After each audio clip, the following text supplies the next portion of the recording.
Hello students, स्वागत है आप सभी का आपके अपने चैनल ऑल फॉर यू में। आज हम लोग चैप्टर 1 के बोर्ड क्वेश्चंस का डिस्कशन करेंगे क्योंकि चैप्टर 1 तो कंप्लीट हो गया था।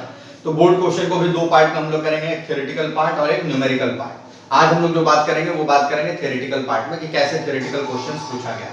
5 क्वेश्चन मैंने लिखा है, अभी और भी क्वेश्चंस इससे रिलेटेड डिस्कस हम लोग करेंगे। फिलहाल इन 5 क्वेश्चन को हम लोग डिस्कस करते हैं। तो 2011 में क्वेश्चन पूछा गया था कि where does the position of centre of gravity lie for circular lamina के लिए कहां पे होगा और ट्रायंगुलर लेमिना के लिए कहां पे होगा। तो मैं जब पढ़ाया था सेंटर ऑफ ग्रेविटी तो मैंने बताया था कि सर्कुलर लेमिना पे उसके ज्योमेट्रिकल सेंटर पे होगा और ट्रायंगुलर लेमिना के लिए मीडियन जहां पे बाइसेक्ट करेगा तीनों वहां पे होता है। So we will write the centre of gravity okay for circular lamina will be its geometric centre whereas centre of gravity for triangular lamina will be its median bisector where median will bisect। ठीक है, next question है what is mean by turn moment of force. 2012 में पूछा गया था।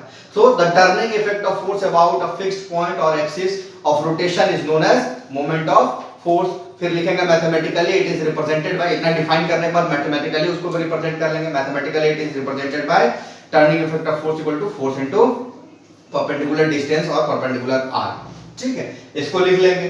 Next आते हैं, question पूछा गया कि if the moment of force is assigned a negative sign, moment of force का साइन क्या दिया है नेगेटिव, तो हमें बताता है क्वेश्चन में पूछा है कि then will the turning tendency of force will be clockwise और एंटी क्लॉकवाइज। क्लॉकवाइज होगा कि एंटी क्लॉकवाइज होगा। यदि ओवरऑल मैं बोलूं कि टर्निंग इफेक्ट नेगेटिव साइन के साथ आ रहा है तो किधर मूव करेगा, क्लॉकवाइज मूव करेगा कि एंटी क्लॉकवाइज मूव करेगा। तो जब हम लोग साइन कन्वेक्शन पढ़े थे इससे पहले वीडियो में तो उसमें हमने क्या पढ़ा था कि हम लोग नेगेटिव किसको लेंगे, क्लॉकवाइज को ना।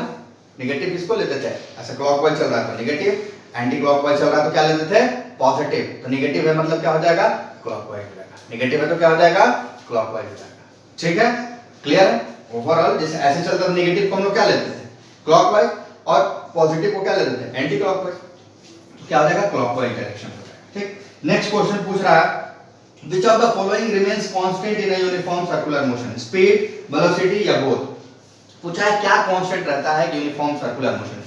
तो यूनिफॉर्म सर्कुलर मोशन जब हमने पढ़ा था तो हमने क्या पढ़ा था कि स्पीड सेम रहेगा लेकिन वेलोसिटी चेंज होगा। क्यों, क्योंकि डायरेक्शन हर पॉइंट में उसका क्या होता है चेंज होते रहता है। तो यहाँ पे क्या कांस्टेंट रहेगा, स्पीड कांस्टेंट रहेगा ना, क्योंकि वेलोसिटी क्या होता है चेंज होता है। Velocity changes due to change in direction, due to change in direction of motion, but speed remains constant. So for this we will write that speed will remain constant whereas velocity will change due to change in direction at every point. Okay, फिर fifth question है name the force required for uniform circular motion. Uniform circular motion करने के लिए कौन सा force होता है। तो मैंने क्या बताया था कि अंदर की तरफ एक फोर्स लगेगा और उसको बोलते हैं हम लोग सेंट्रीपिटल फोर्स। क्या बोलते हैं सेंट्रीपिटल फोर्स। और उसके बाद उसका डायरेक्शन भी पूछा है तो towards the radius, direction will be towards the radius. तो इस तरह से इनका आंसर करना है। हाँ, 2013 में एक क्वेश्चन इसमें पूछ लिया था, ये जो सर्कुलर लेमिना है ना इसके जगह पे, सर्कुलर लेमिना के जगह पर पूछ लिया था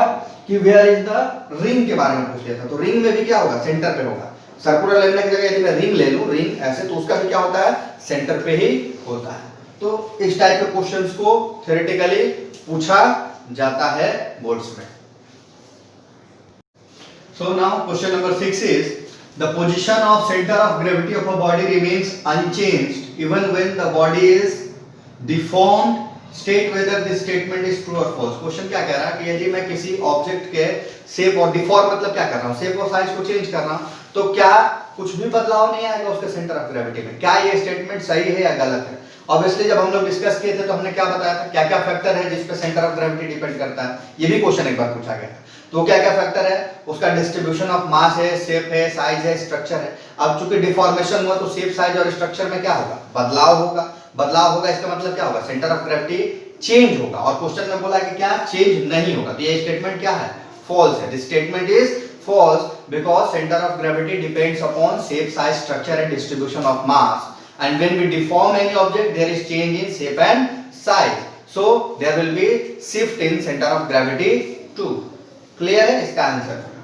नेक्स्ट आते हैं क्वेश्चन क्या है कि with reference to their direction how does the centripetal force differs from centrifugal force। बोल रहा है कि डायरेक्शन के रेफरेंस में सेंट्रीपिटल और सेंट्रीफ्यूगल फोर्स के डिफरेंस के बारे में बात करते हैं। So when we talk about centripetal force कहां पे एक्ट करता है towards the centre. Centrifugal force कहाँ एक्ट करता है? Away from the centre. It means centripetal force act toward the centre, okay, and centrifugal force act away from the centre. It means they are opposite to each other in direction. इतना ही बात इस question का answer होगा. Clear? फिर next question देखते हैं. Name the factor affecting the turning effect of a body. जब हम लोग मोमेंट ऑफ फोर्स पढ़े थे, टर्निंग इफेक्ट ऑफ बॉडी पढ़े थे, तो हमने क्या पढ़ा था? दो फैक्टर पर डिपेंड करता था. दो फैक्टर क्या था? एक तो फोर्स था, दूसरा क्या था? डिस्टेंस था, perpendicular distance, force and perpendicular distance. तीसरा मैंने ये भी बताया था कि line of action of force भी अंतर डालता है. तो यहाँ पे हम दो पॉइंट पे ही बात करेंगे कि it depends upon force applied and the perpendicular distance between line of action of force, that is point of application of force and point of axis of rotation. ठीक है, इन दो फैक्टर्स पे डिपेंड करता है. नेक्स्ट आते हैं define equilibrium. तो equilibrium को कैसे हम लोग डिफाइन किए थे? When various number of forces acts on a body and body remains as it was in its original condition, तो हम उसको क्या बोलते हैं? इक्विलिब्रियम बोलते हैं. यानी कि net force acting on that body becomes zero और net moment of force acting on that object becomes zero. उस कंडीशन को हम लोग क्या बोलेंगे? इक्विलिब्रियम बोलेंगे. तो ये डिफाइन करने के लिए आया था 2015. नेक्स्ट आते हैं क्वेश्चन नंबर 10. क्या है? Explain the motion of planet around the sun. अब मोशन ऑफ प्लैनेट कैसे होता है? Sun applies a gravitational force, तो उस ग्रेविटेशनल फोर्स के वजह से एक सेंट्रीपिटल फोर्स उस पर एक्ट किया. But planets are in their circular motion, उसके वजह से एक सेंट्रीफ्यूगल फोर्स बाहर की तरफ उन्होंने अप्लाई किया. So they balances each other and rotate around the sun, sorry revolve around the sun. Rotate तो अपने एक्सिस पे करते हैं, they revolve around the sun. So a centripetal force acts towards the sun because sun acts as a center, and a centrifugal force acts away from the sun, okay, and due to this there will be a circular motion around the sun of that of planets. ठीक है, तो ये 10 questions किए. ऐसा नहीं कि 10 ही questions आए, बहुत सारे क्वेश्चंस आए इससे रिलेटेड. 10 आसान से वो क्वेश्चंस जो आए हुए हैं उनका डिस्कशन, और ऑलमोस्ट इसी तरह के क्वेश्चंस बोर्ड में आते हैं. आसान सा क्वेश्चन है, आंसर भी आपको बहुत आसान से ही लिखना है, बहुत ज्यादा कॉम्प्लेक्स इसको नहीं बनाना. जितना पूछा अप टू पॉइंट हमें लिख देना, उतना है, उसको कॉम्प्लेक्स बनाने की जरूरत नहीं है. ठीक है, तो ये था थ्योरेटिकल पोर्शन चैप्टर 1 से. अब नेक्स्ट वीडियो में हम लोग इसके न्यूमेरिकल्स को लगाएंगे, 2 4 5 numericals. That will be done. Okay, bye.